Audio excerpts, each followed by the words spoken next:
Dimanche le 10, bienvenue en prenant votre café. J'espère que vous allez bien. Est-ce que vous m'écoutez ça en vidéo, en audio, podcast, Spotify, Apple, Google? Vous me direz, je vais vous parler de la COP28. Le Canada s'en va dans sa direction tout seul. Hein?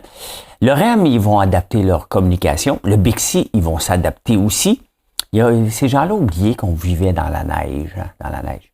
La FIC qui demande 50%. Rien de moins. Hein? Ça va être long. Ça va être long. Les postes de télévision. Devant les postes de télévision. Zombie. Avez-vous un triplex? Est-ce que vous vivez dans le déni? On va parler de ça. Et en France, je vous donne 2 villes où ce que Noël est inclusif.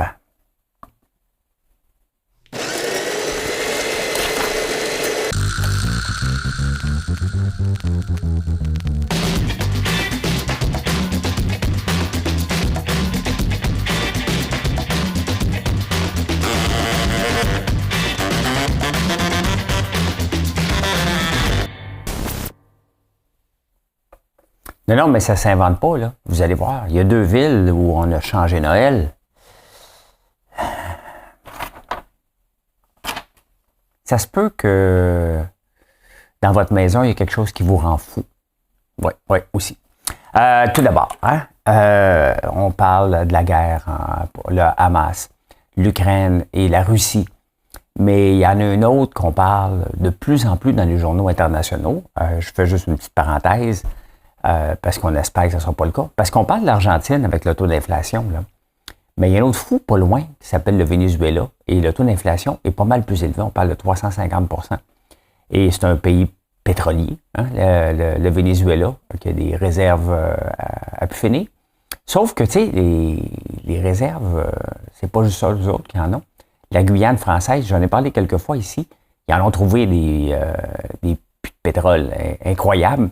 Donc, ils vont commencer à les exploiter, puis ça ne fait pas l'affaire du Venezuela. Donc, une mini-guerre ou une vraie guerre en vue. Hein? Donc, c'est spécial. C'est spécial parce que on veut se retirer du pétrole. Hein? La Caisse de dépôt a arrêté d'investir dans le pétrole alors que le pétrole a monté. Ils ont vendu au pire moment.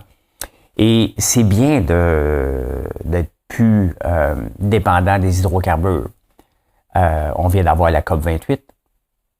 Donc, tout le monde essaie de trouver une entente. La Norvège va continuer à produire du pétrole. L'Arabie Saoudite va continuer à produire du pétrole comme c'était, vont même augmenter. Le Brésil qui va augmenter de façon significative. Je viens de vous parler de la Guyane, du Venezuela. L'Iran continue aussi. Donc, tous les pays vont continuer parce qu'on s'attend qu'il va y avoir un pic jusqu'en 2030. Donc, dans les 7 prochaines années, 6 maintenant, là. Mettons 7. Hein? Les 7 prochaines années, il va y avoir une augmentation encore de la demande de pétrole. Et le Canada, lui, dit, ouais, nous autres, on va réduire tout ça. Hein? On va réduire ça. C'est beau, hein? C'est noble. Et on ne peut pas être contre ça. Cependant, on en a encore besoin. Pourquoi qu'il y a un pic? C'est qu'on en a besoin pour transporter les marchandises, pour vivre. Point. Donc, le Canada va se ramasser encore, comme on a fait avec le gaz de schiste. On va acheter notre pétrole ailleurs. C'est exactement ce qui va arriver dans les 7 prochaines années. On va acheter, on va diminuer un peu ou on va mettre des barrières à ceux ici, alors que tous les autres pays ne font pas ça. Hein? Mais c'est ça, mettre un ancien Greenpeace à la tête du gouvernement, puis avoir des gauchistes maintenant. Il faut faire quelque chose pour le climat, mais quand tu es tout seul à le faire, ça donne quoi? L'exemple, au nombre de milliards qu'ils empochent, là, ils s'en foutent un peu de l'exemple. Hein? Ils veulent juste être riches. Donc, voilà. C'est comme ça. C'est comme ça qu'on gère le Canada. Hein? On fait cavalier seul. Regardez, avec l'intelligence artificielle, hein? Bard de Google n'est pas disponible ici. Il vient de sortir un nouveau Gemini, pas disponible ici. Il y a AI.meta.com que j'ai essayé, pas disponible au Canada. Il y a Claude.ai, pas disponible au Canada. Donc, on est de plus en plus renfermé, protectionniste, à faire cavalier seul. Et dans un monde de mondialisation, ça ne fonctionne pas. On se fait pénaliser les contribuables avec une approche renfermée, protectionniste comme ça. De plus en plus. C'est la première fois, moi, de ma vie, que je vois ce genre de situation-là au point de vue qu'on est considéré comme un pays comme la Chine, comme l'Afghanistan, comme la Corée du Nord. Hein? On est considéré maintenant comme des pays comme ça parce qu'on fait cavalier seul pour on met des barrières à tout le monde, finalement, qu'on s'en met à nous autres mêmes. Hein? Qu'est-ce que j'ai marqué? Dans un dépanneur près de chez vous, en Ontario. En Ontario, il y a le Beer Store. Hein? On pourrait... il y a LCBO comme l'équivalent de la SAQ. Et Doug Ford, le président... Ford. Il y avait un frère là, qui était un peu craqué, je ne veux juste pas me tromper. Ford, le premier ministre de l'Ontario, avait promis de libéraliser le marché de la bière et l'avoir dans les dépanneurs. Fait que ça va se passer cette semaine. Intéressant. Mais il va garder la LCBO. Ouais. Et les dépanneurs ne pourront pas vendre des caisses de 12. Un bon compromis. Donc, si tu veux boire un 6-pack, tu achètes 2 6-packs au dépanneur. D'après moi, les dépanneurs, là, pas fous, là, ils vont sûrement dire, moi, de faire 2 6-packs pour le prix d'une caisse de 12. Moi, si je suis eux autres, là, c'est ce que je vais faire. Pas tout de suite. Hein, tu le fais en hypocrite. Tu dis, oh, merci. Ouais, c'est bien de garder les autres, puis à un moment donné, hein, tu le rentres dedans. C'est quand même arriéré un peu qu'en 2024, 2023, on se calme les nerfs. Là. Je ne souhaiterais pas jouer Noël encore cette année, cette semaine. Qu'on a des places réservées pour aller acheter de la bière. C'est bien quelque chose là, qui est rendu démocratisé.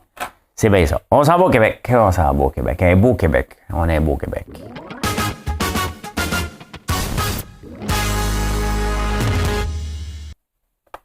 Non, mais il faut être content. Notre Québec, c'est la fin de la rentrée parlementaire. Pas tout à fait, parce qu'il va y avoir le bâillon. Je comprends pas trop, mais ça a l'air d'être une affaire quand on se force. Là. Ça arrête la discussion. Hein? C'est à peu près ça. Mais des fois, il faut arrêter de discuter. Moi, des fois, là, vous allez me trouver plate un peu, puis dictateur, là, même à un moment donné, là, les discussions, là, ça finit plus. Puis moi, la virgule, là, peut-être-tu pensé, là, à un moment donné, là, regarde. Hein? On met des gens au pouvoir, là, que ce soit bon ou que ce soit pas bon, là, mais il avance. Le prochain, des fois, le projet de loi, s'il faut, là. Mais à un moment donné, il faut avancer. Là. Ceci étant dit, en parlant d'avancer, on n'est pas à veille d'avoir une entente, là, hein? La Fédération des infirmières du Québec demande une augmentation de 50%. Rien de moins. Pour ce. Puis elle dit ça, là, la présidente, là, sans broncher, sans rire, sans même dire « Hey, t'oses-tu vraiment me questionner là-dessus? » Voyons donc, c'est normal qu'on demande 50% pour les infirmières qui vont travailler la fin de semaine. On s'entend-tu que on veut plus, il n'y a plus d'infirmières qui vont vouloir travailler la semaine, là? Voyons donc, 50% d'augmentation. Y a-t-il quelqu'un vraiment qui sait que lorsque tu étudies comme infirmière au cégep, que tu ne vas pas travailler la fin de semaine? Hein? La qualité de vie. À un moment donné, c'est parce que tu choisis. Il n'y a personne qui te force pour aller être infirmière. Il n'y a personne. Personne qui a dit qui va te forcer. Tu vas dire, toi, tu vas aller comme infirmière. Hein? Ben, ça se peut. Tu as un père ou une mère ingrate qui va te forcer. Mais à un moment donné, quand tu es rendu adulte, tu dis, tiens, on va faire autre chose. Hein? On va aller travailler en informatique, hein, juste pour les faire suer un peu. Là. Mais il n'y a personne qui te force. Donc, tu le sais que tu vas travailler la fin de semaine, tu choisis d'aller travailler là. Il n'y a personne qui va me dire, j'ai pas choisi, j'avais pas le choix. Arrêtez, là. Arrêtez. Là. Il y a un moment donné, vous avez fait le choix et vous le saviez, que ça faisait partie du deal et que l'ancienneté, peut-être, à un moment donné, va vous retirer de ça, mais arrêtez. Je peux bien vous défendre sur le temps supplémentaire obligatoire, que je trouve que ça ne fait pas de sens en 2023 d'avoir une dictature sur les heures travaillées, mais pour demander 50%, là, si vous pensez que vous allez avoir ça, là, je quitte le Québec! Mais non, je ne quitterai pas le Québec, là, mais ça n'arrivera pas. Le reste, c'est 25% qu'ils veulent avoir. Quand tu regardes tout ça, là, ils sont sur nos roues, hein, parce que là, l'inflation est diminue. Hein. Fait que là, eux autres, ils disent, ah non, mais attends un peu, c'est parce que quand on négocie un salaire, c'est basé sur l'année d'avant. C'est qu'ils sont ratoureux. C'est basé sur l'année d'avant. Puis l'année passée, en 2022, le taux d'inflation était de 6,7%. Fait qu'eux autres, dans leurs négociations, alors que le taux d'inflation s'en va vers le bas, ils disent non, mais il faut baser sur l'année passée. J'aurais aimé ça, voir qu'est-ce qu'il aurait dit, cette gang de ratoureux-là, menteurs, hypocrites, si on veut tout le donner, là. Si le taux d'inflation avait été de 0,2 %, alors qu'on prévoyait, on aurait prévu une augmentation, il l'aurait utilisé. Tu sais, à un moment donné, c'est parce que tu peux pas être de mauvaise foi tout le temps, puis nous prendre pour des imbéciles, là. Hein? Nous prendre pour des imbéciles. Tu ne bases pas sur un taux d'inflation futur, tu te bases sur une augmentation basée sur le taux d'inflation passé. Ce qui s'est passé, c'est pour ça que vous signez des conventions collectives. Les entreprises privées n'ont pas de convention collective.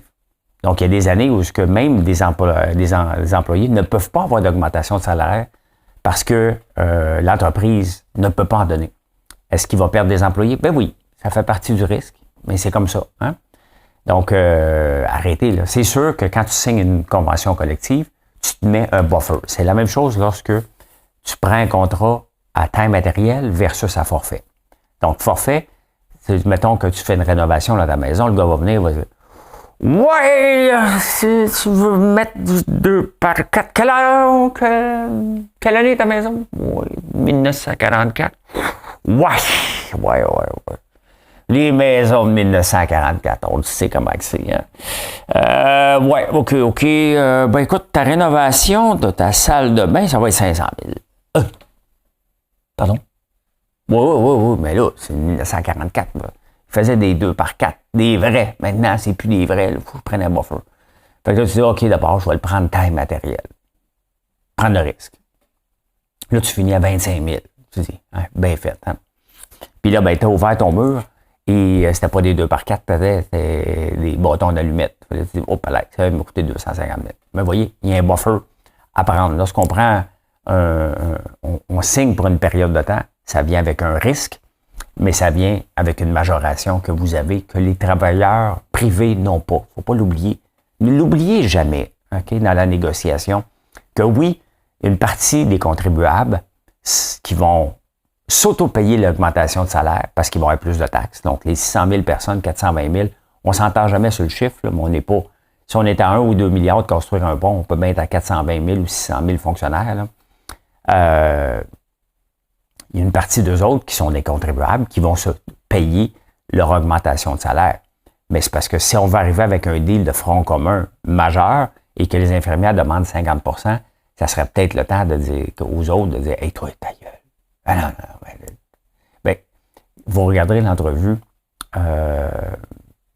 sur TVA où ce qu'elle demande ça sans rire et tu vois l'autre conseiller municipal qui est là puis il fait comme... Il n'y a pas le goût d'aller là. Il n'y a pas le goût d'aller là. En parlant de, je fais une parenthèse, en parlant de goût de ne pas aller là, hier, je vous ai montré le président de l'UPA qui dit carrément au ministre de l'Agriculture, ta gueule, hein? T'as assez parlé, puis c'est fini. Tu sais, il reste que ça reste un ministre. Et ça représente tout du mouvement syndical et de l'agriculture qui n'est pas géré par le ministre, qui est géré par l'UPA. Il a vraiment dit au ministre, tu vas fermer ta boîte, c'est assez, c'est moi qui décide ici. Puis l'autre qui dit pas un mot. Moi, je suis le président du PA, je fais le ministère de l'Agriculture, je fais OK, parfait, ma femme la gueule. Ça se peut que je mette des bâtons des roues de l'UPA tout de suite après. Là, hein? Une couple de rapports qui traînaient ces tablettes que je vais ressortir et que je vais appliquer assez rapidement. Là, hein? Fait que c'est ça ce qui se passe au Québec. Hein? Les syndicats sont omniprésents. Et c'est vrai que j'espère, François Legault a parlé, ça va être off dans les prochaines semaines. Il n'a pas parlé la prochaine semaine, il n'a pas parlé de jour. Là. Il s'attend à ce que ça dure très, très longtemps parce qu'il doit faire plier les syndicats sur des droits acquis, des droits qu'il n'aurait jamais dû avoir. Il ne faut pas l'oublier. Il ne faut jamais l'oublier, ça. Il n'aurait jamais dû avoir autant de droits aux syndicats. Pendant ce temps-là, ben, les Bixi, cette année, ils restent disponibles hein, à Montréal. C'est important de faire du vélo. Mais non, mais c'est important. Faut faire du vélo, faut sauver la planète. Il a juste oublié que quand tu rentres ton vélo dans le rack, il y a de la neige accumulée, ça ne rentre pas. Mais ils vont s'adapter. Il avait pas prévu ça. Pourquoi qu'on leur en veut? Hein? Pourquoi qu'on leur en veut? Franchement, voyons donc, il n'avait pas prévu qu'il était pour avoir de la neige dans le rack. Là. Il y a un comité, ils ont oublié de mettre un comité sur l'épaisseur de la neige. Ouais, là, le comité, combien de neige qu'on va avoir? Par 1 centimètre, on est correct. OK, parfait. On va envoyer une police de la neige. Même chose, hein? Le REM qui a des problèmes. des problèmes. Il avait oublié que le pont Champlain, quand il passe sur le pont Champlain, il y a des gros pylônes, il faut les déglacer. Fait que là, il y avait de la neige accumulée. Il avait oublié ça. Fait que là, ils ont arrêté le REM pendant une couple d'heures, je pense, cette semaine, pour déglacer. Mais là, c'est pas le problème du REM. Mais ils vont communiquer avec les gens, ils vont s'adapter. Ils vont s'adapter. Il avait roulé à blanc. Hein? Pendant ce temps-là, le Journal de Montréal. Le Journal de Montréal, là, c'est drôle parce que le Journal de la presse, il tire à droite un peu hein, lorsqu'il analyse un dossier.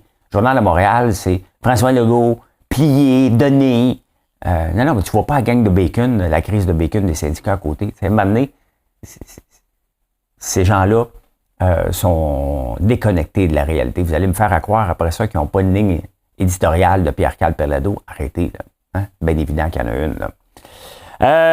Pendant ce temps-là, la taxe orange qui revient, hein, la taxe orange qui avait fait mal à Gabriel Nadeau-Dubois pendant la dernière campagne, la CAQ vient de l'appliquer à la dernière en hypocrite, parce qu'ils ont refilé ça à la municipalité. Ils ont dit « Hey, c'est pas nous autres, on donne juste un pouvoir de taxation supplémentaire aux municipalités. » Les municipalités qui vont en profiter all-in. Hein.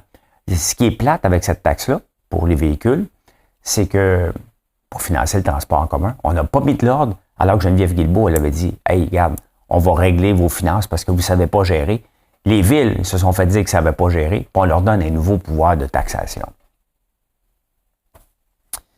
C'est ça le Québec.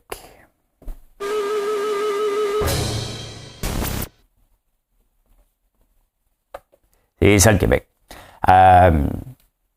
Les postes de télé zombies. Devant les postes de télévision, c'est un rameau perdu sous les étoiles avec de vieux rideaux pendus avec de sales.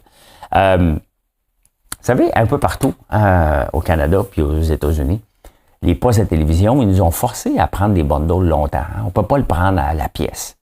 Je ne sais pas si ça a changé, là, mais ils ont refait des plus petits bundles.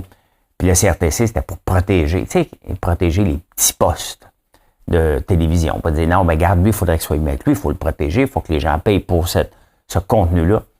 Et ce qu'ils ont fait, finalement, c'est qu'ils ont créé des postes de télévision zombies. Des postes de télévision qui, même s'ils sont câblés, même s'ils sont dans un bundle, on ne l'écoute pas.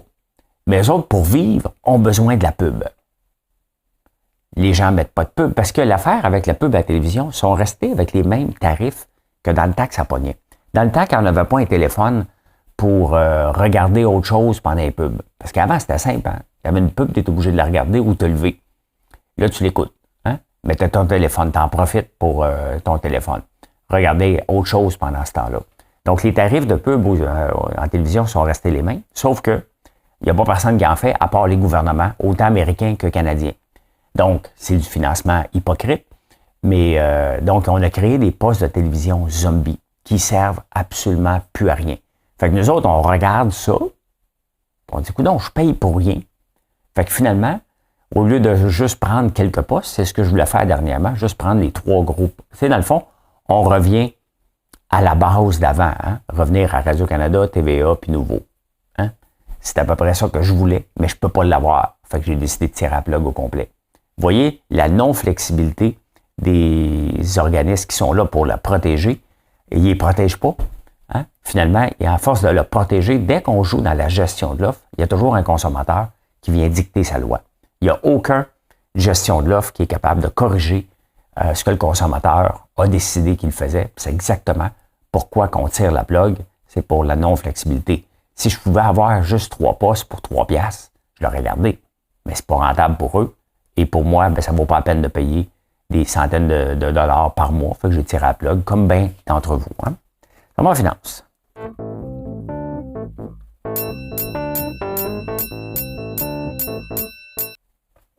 En finance. Avez-vous des portes? Hein? Pas énormément de portes, mais un triplex pour votre retraite. Hein? Dites-vous que si vous avez un triplex en ce moment, hein, avec le taux d'intérêt puis le taux moyen d'endettement des gens, parce qu'il y a certainement quelqu'un qui va me dire « Moi, faites de l'argent. » Vous faites tout de l'argent. On est tous hypocrites. Vous en faites tout. J'en ai pas de porte, moi. Un triplex en ce moment vous coûte, à la fin de tout, 22 000 par année. Et la seule chose qui peut vous sauver, hein, c'est qu'un de vos locataires sac son camp et qu'il n'a pas cédé son bail à quelqu'un. Hein. Et c'est pour ça que la loi veut régler ça. S'il cède son droit à quelqu'un, tu ne peux pas augmenter le loyer. Donc, en ce moment, avec les loyers qui sont à peu près de 1500 $, tu n'arrives pas. Tu n'arrives pas, tu perds 22 000 par année. Donc, quelqu'un qui a un triplex en ce moment sort 22 000 $ de sa poche. Mais il dit, hey, regarde, ça va prendre en valeur. Peut-être, mais en attendant, il est obligé de gruger sur son train de vie actuel pour peut-être son train de vie futur, quand même. Hein? Donc, voilà. Ça, c'est l'augmentation des taux d'intérêt, bien entendu. Alors que les taux d'intérêt étaient bas, il y a des gens qui ont acheté des triplex qui n'auraient peut-être pas dû. Ils s'est endettés parce qu'il y a eu de la fausse argent. Hein? Le gouvernement a donné beaucoup d'argent, on a épargné. Il y en a qui l'ont mis dans des comptes de banque. Il y en a qui ont décidé de s'acheter des triplex. Maintenant, ben, ils payent le prix. Donc, voilà. De licorne à zombie. Coudonc, j'ai 2 titres avec zombie. J'en parle souvent des entreprises zombies. Les entreprises zombies, c'est des entreprises qui, entre autres, avec la pandémie, auraient dû fermer. Hein? Auraient dû fermer, mais ils ont eu le prêt temporaire. D'ailleurs, il y avait encore un journal, une autre entreprise qui dit « T'es obligé de fermer? T'es obligé de fermer. Je suis obligé de rembourser mon prêt. Hein? Ils m'ont forcé à le prendre, puis là, je suis obligé de fermer. » Moi, quand je vois des braillards comme ça, là, hein, personne ne t'a forcé à prendre ton prêt. Tu l'as pris, tu le rembourses. Au final, il y a des gens qui l'ont remboursé.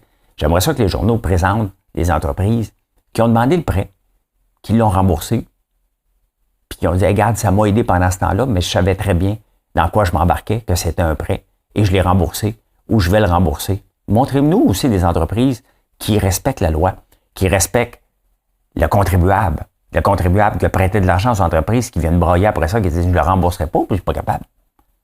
Bien, ça, c'est des entreprises zombies. Il ne faut pas l'oublier. Il y a toujours 2 côtés de la médaille. Là. Hein? Excusez-moi, me placer les cheveux. Des entreprises zombies, maintenant, il y en a d'autres. Hein? Ceux qu'on voyait grands, entre autres des compagnies de technologie, il y en a 3200 aux États-Unis qui ont fermé leurs portes en 2023. 3200 entreprises qui avaient levé 27 milliards de dollars. Hein? La FinTech, il y avait beaucoup de crypto là-dedans. Puis ce qui a sauvé un peu ces statistiques-là, c'est que l'intelligence artificielle est venue pomper de l'argent. Donc, il y a eu de l'argent qui a été levé beaucoup. Il y en a, dans 2-3 ans, il y en a un paquet qui vont tomber de l'intelligence artificielle. Là. On utilise à chaque décennie à peu près, il y a un nouveau buzzword qui apparaît. En 2000, tu avais l'Internet, bien entendu, et tu avais... Caroline, je vais le retrouver. Demain. C'est là, si je commence à penser, j'en ai pour une demi-heure. Là. Donc, il y a 3200 employés qui ont fermé en 2023. C'est énorme. Qui avaient levé 27 milliards. Entre autres, WeWork en fait partie. Un paquet d'autres compagnies qu'on avait vu très grand, mais il y a un consommateur qui avait dit, moi, ça ne m'intéresse pas. Merci pour ça, mais ça ne m'intéresse pas.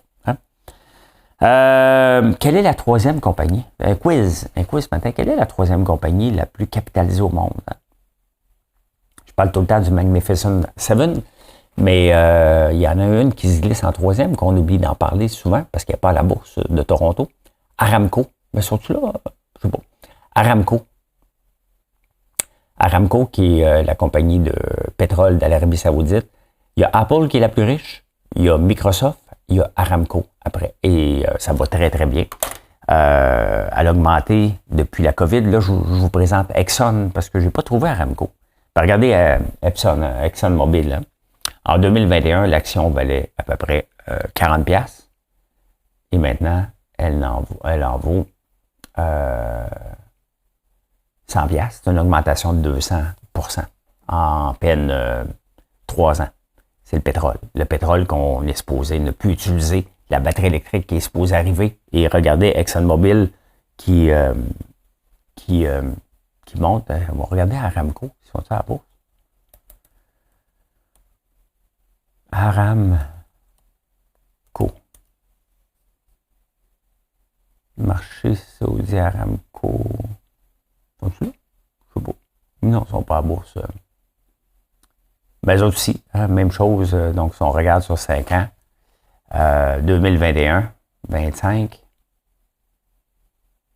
Oh, juste 36 ExxonMobil a mieux été.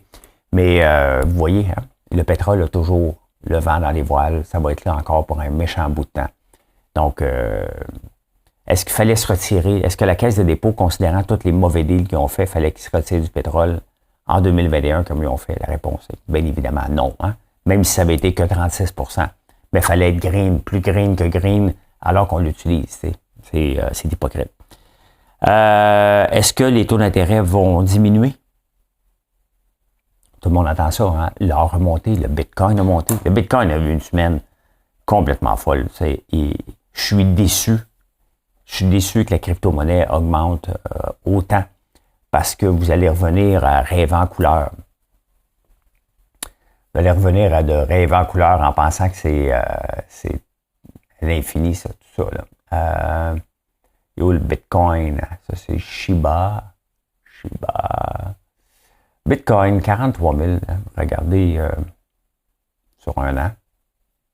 Sur un an, le Bitcoin qui en valait 16 000 a triplé quand même. Hein. 300% d'augmentation.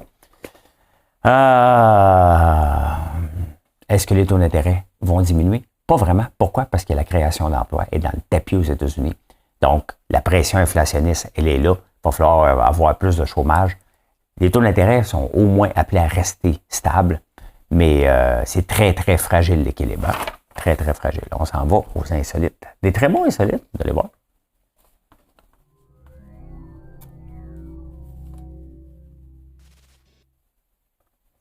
Devant les postes de télévision, comment vous voulez vivre vieux, vous autres, hein? Devant un poste de télévision? Mais vous avez... L'espérance de vie est à peu près de 82 ans, à peu près en ce moment, là. Mais quand même, celle-là, c'est qu'il y en a qui vivent pas mal plus vieux, mais il y en a un méchant paquet aussi qui meurent avant ça. Et vous avez 10% plus de chances de vivre jusqu'à 76 ans si vous avez des enfants. Tu sais, les enfants, là, ça épuise, hein, ça draine, ça prend de l'énergie. Quand on est jeune, on va dire, si j'avais pas d'enfants, on les aime, Mais c'est ça, hein, ça nous fait vivre plus vieux. Et pendant ce temps-là, imaginez-vous que si vous avez des enfants puis un chat dans la maison, hein, ben le chat, ça se peut que vous soyez vieux puis schizophrène. Parce que les statistiques, 2 fois plus de risque d'avoir une de développer un problème schizophrène si vous avez un chat dans la maison. Hein? Le chat peut nous rendre fous aussi. Les enfants nous font vieux, mais si c'est un chat, tu vas vivre vieux et fou. Donc, faut être des enfants, mais pas de chat. Hein? Pas de chat. Pendant ce temps-là, c'est les fêtes de Noël. Hein? Il y a Pierre Poilievre qui dit mon calendrier de l'Avent. Ça avait de l'allure jusque-là. Jusqu'à temps qu'ils disent en attendant la venue du Christ, parce qu'il arrive. À Nantes, en France, on dit c'est assez, là. Petit Papa Noël, quand tu descendras du ciel avec tes jouets par milliers. Non. Et où la maman là-dedans? Fait que, out. Il n'y a plus de Papa Noël. Il n'existe plus. C'est la petite Maman Noël maintenant à Nantes. Venez les enfants, on va aller prendre des photos avec le Père Noël. Il arrive, il dit, quoi ça? C'est la Mère Noël? Ben, la magie de Noël, c'est le Père Noël? Non, c'est fini. C'est pas tout. À Bordeaux, vous connaissez tout Bordeaux, c'est vin exceptionnel. Mais à Bordeaux, pourquoi couper un arbre, un sapin, qu'on va faire mal? Hein? Faut être inclusif. Donc, ce qu'ils ont fait cette année, ils ont fait un sapin en métal, en acier recyclé. Hein? Tous les vieux bessics qui traînaient, ils ont tout recyclé ça, ils ont fait un beau sapin avec ça. Parce que couper un arbre va faire mal, les écologies, captation de carbone. Pour Noël. Merci d'être là. Merci de venir nous visiter. Hein? Les dimanches, c'est une grosse journée de visite, autant à la boutique à la ferme que sur notre site françoislambert.one. Très apprécié. On va faire partie de votre Noël. On va livrer à temps. On est dans les jours. On est à peu près à 3 jours de livraison. Vous êtes encore très surpris qu'on livre très rapidement. C'est parce qu'on travaille comme des petites fourmis. Fait que voilà. Bonne journée. Bye.